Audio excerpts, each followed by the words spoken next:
morning! Nandito na yung results ng ating pinakuloang mga iba't ibang condensed milk. Yan.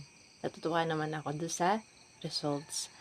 So, bumili ako una ng mas marami na Alaska Yellow Classic kasi sabi nila maganda daw yun.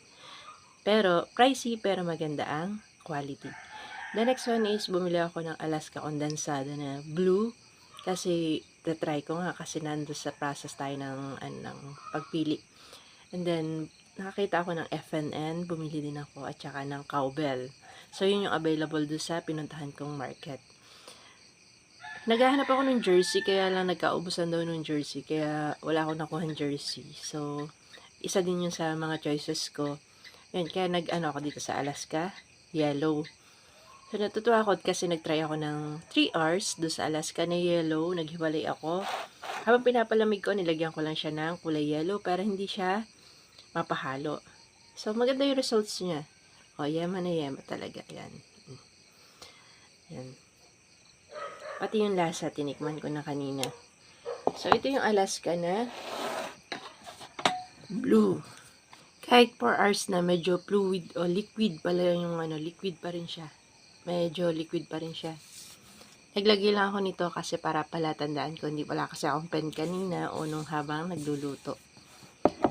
Yan. Sunod yung FNN. Medyo nakakatuwa din yung FNN. Yan. Maganda yung consistency niya kasi nabuo siya. Medyo ano nga lang yung kanyang lasa. Mas matamis siya. Yan. The next one is si Cowbell. Yan. Si Cowbell, lagyan ko ng purple.